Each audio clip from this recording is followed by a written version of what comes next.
Hello, welcome again. It's Sports This Morning on your award-winning station, Channels Television. I'm yours truly, Ayotunde Balogun. Hello and welcome. I'm Cecilia Omogbe. Good morning. I'm glad you could join us on the show today. My name is Tayo Salam.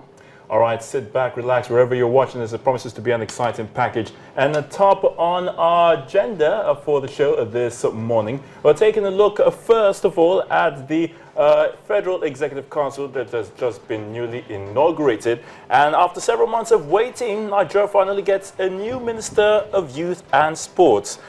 He's none other than Solomon Dalong, who hails from Plateau State. He's the new man in charge. Well, so much for him to do. Okay, let's just go to the next one. It's the Golden Eaglets. They are in town, and of course, it was a rousing welcome for them right there in Abuja. Still on the show today, the Super Eagles of Nigeria are airborne as we speak right now en route to Lubamba for a 2018 FIFA World Cup qualifier against Swaziland. Sunday Olise definitely will be hoping for a win in this one to kickstart Nigeria's qualification campaign for Russia 2018. Certainly so. It's all about victory, and nothing less than that. That's how you judge. That's how you judge. You know, so we can't just. We can't just take things for granted. We've said this time and again in the course of the show, and we're hoping that the Super Eagles will do just that. But on the side, guys, still in the world of football, an interesting one for the one they call the Golden Boy of Spanish football, Raul Gonzalez. After several years playing at the top level, he should be finally calling it quits any moment from now. Yeah, that's this weekend. His last game against New York Cosmos definitely be this weekend. And most of his former players, his former teammates, both Real Madrid players and, of course, his own Spanish teammates have been wishing him good luck. And, well, his career he decided to choose. Someone saying he might go into training. That's talking about coaching. Someone saying he just wants to retire and just be the quiet man that he has always been. Yeah. And if you check his statistics, okay, this is actually... That's Alvaro wishing him good luck in his future endeavors. And talking about Raul Gonzalez, absolute legend. Arguably one of the best finishers we've ever seen in football. You can attest to that. 323 goals. 323 goals, for Real Madrid in all competitions. Wow, that's huge. Phenomenal. But, 550 appearances, and in all they had about 741 appearances. So, well, he's a goal getter. Yeah, you were saying something? Yeah, I was going to say, I'm sure a lot of people are saying, okay, he's going to end his career playing for New York Cosmos. All right. And why he could have done it at the top. He could have ended it at the very top, you know, retire with a top flight in which club? Yeah. Which other club? If not, other than Real Madrid. He wanted to stay on at Real. Exactly, he wanted to stay at Real Madrid. Real Madrid wanted him to leave. He didn't want to go. Just like what happened to Ike Casillas. They didn't want to leave. I mean, he's been captain of the club for a very long time. This is where I think right now he's still the youngest player to have made his debut at Real Madrid. He was 17 years old when he actually made his debut for Real Madrid. Youngest ever. So he spent all his life in that particular club. He didn't want to leave. 741 appearances, and he wanted to just retire there. By the end of the day, the club wanted him to go. And he went to Shaka. Sportsmen in general, they should know when to call it quits. It's always good to retire at the very top. I prefer it that way. If I was a sportsman, I like to retire at the top. After Real Madrid, he moved on to Schalke, I believe. He could have ended it all there, but then decided to actually go to America to play in the second division, not the MLS. Okay, I get all that. New York Cosmos definitely will play in the MLS next season. Yeah, but what I'm saying is, what I'm saying, he could have still played in the top flight. You remember they actually revived the club. He was one of the players that was brought in to revive that club. Remember? Yeah, exactly. So it was more like he was able to role. Going to help develop football in Do you know how much impact he may have made there? Yeah, that's he has. But I understand Tayo's, shall I call it, sentiments now. But definitely Raul, you know, his love and passion for the game knows no bounds. So for him, he just wanted to play football. At a point in his career, he wasn't really thinking about maybe playing at the top, or he just wanted to play football. He felt he still had something to offer, and he did just that. And I have to add that it's very hard to actually quit doing what you love, because a lot of them, when they're done, like they find it hard to look for something else worthwhile to do. About as football, so they carry on as long as possible, and but it doesn't take anything. And talking about carrying on, we have a situation somewhere in Asia, in Japan. A certain Kayuzoshi Miura, I hope I got that name right. He's still playing at the age of 48. Wow. And he's already signed another contract extension with Okay, Yokohama you mentioned FC. Japan, world's and the guy oldest is a footballer. Japanese, right? Okay, we're talking about Raul Gonzalez, those Okay, who have not played the that- ball at a very, very So high age level. really doesn't matter for some players. All right, let's move on then. Okay, definitely you guys can talk to us on Twitter, of course, on Facebook. What you think of me, what your feelings are, especially on the new minister.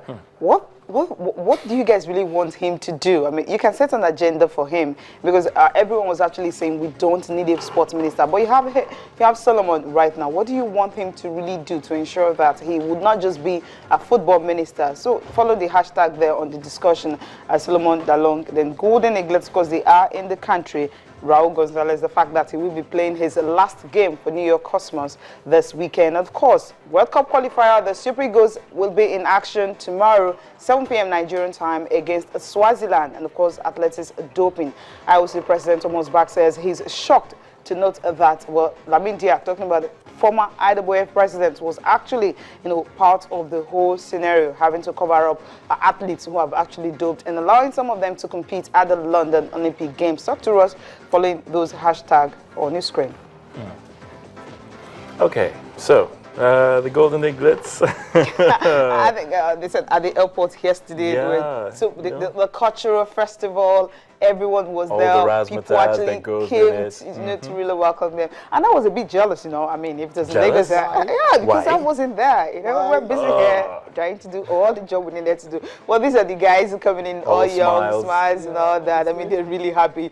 I think they didn't really expect to see this kind of crowd. I mean, this is awesome. This is wonderful. Incredible and well-deserved, I must add as well, too. When you go to a tournament and dominate as they did, winning almost all the games. Almost all the one. games, Yeah, scoring goals as if it's going out of fashion. For fun, yeah. They made it look so easy. Yes. 24 teams participated. And this 12, is the not motorcade 16. around the selected streets in Abuja. This is wonderful. It was wonderful. Yeah, really. very, very wonderful. I mean, I Sure love it is, this. But look I at just it. don't like that truck The anymore. motor- But I motorcade. No, I don't want us to talk about the Yeah, but I'm not very motorcade sure about now. that. That doesn't look too good for me. Oh, well. Okay, I love the bus. I love the reservations. bus, and of course, I love everyone. I wanted to actually see, kids, children actually lining up the streets. I mean, waving flags and all that, that kind of stuff. But this is cool. This is really okay. But checking the distance from the airport down to the main town in Abuja is quite far. It's quite a distance, yeah. Quite a distance. Yeah, for those who really have traveled. I think I love the that route, motorcade and all it's that. a This is distance. at the airport, and that is the trophy. That's the captain. So, Ty, what will you give to actually touch that trophy? I wouldn't do nothing. I can't go back to playing on the 17th. No, I'm not saying like maybe they're coming in, you just get to just touch it. No, I'm all right just looking at it from here. I'm not very selfish. I'm not a selfish guy. I'm not too greedy. I don't want more all the time. That's Just- the most important prize Yeah. for me. I mean, even if we didn't end up with any individual awards, I don't think it really would have We counted did for individual. much. Okay, But it's then still get that. dominated the Individual awards. individual I awards. mean, We did, as well. talking about, no, I'm saying that was the ultimate, or that's Yes. the ultimate, the trophy. So it's not about the individual awards Okay, now. not Yes.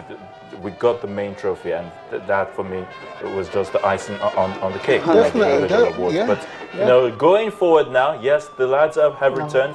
We're talking about progression. Yes, Talking about how very key. we'll get them, to continue to live up to that dream of, making it into the national team. That's the senior men's national team, the Super Eagles. They have to go through the under 20, the under 23, and so much has already been said. I wouldn't want to go back and start talking about it, but definitely the most important thing, or the message right now, is we have to keep these lads together. I love this.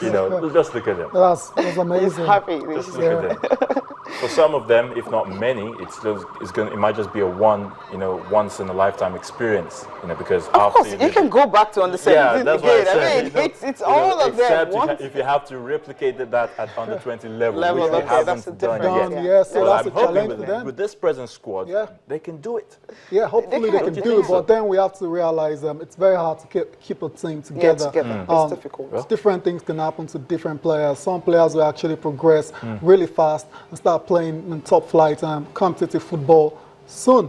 Some others might regress a little bit for whatever reason. So it's going to be very hard to keep them together. But if we can actually have about 70-60% of these players still playing well in about 2, 3, 4 years, then that'll be good enough for me. Will have made a big statement, because the ultimate, cool. the ultimate thing now should be the 2018 World Cup, where we have to really get something out of it. You're tired of going out in the first round or in the second round. Let's just get let's get to a quarterfinal, at least. Semi-final, maybe that may just be a little bit. What do you mean? We can get to the semi-finals. I'm optimistic that we can do that. Okay, let's get to listen to Director General, National Sports Commission, Yakmut Alasan, talking about the Golden Eaglets.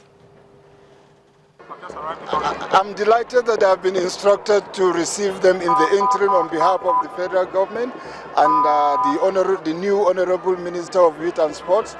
Thereafter, the Minister will host them to a dinner in Transcorp at 8:30, and then thereafter too, Mr. President will fix a date, would approve a date for us for a general reception for all the athletes that have been victorious from the 29th of May till date.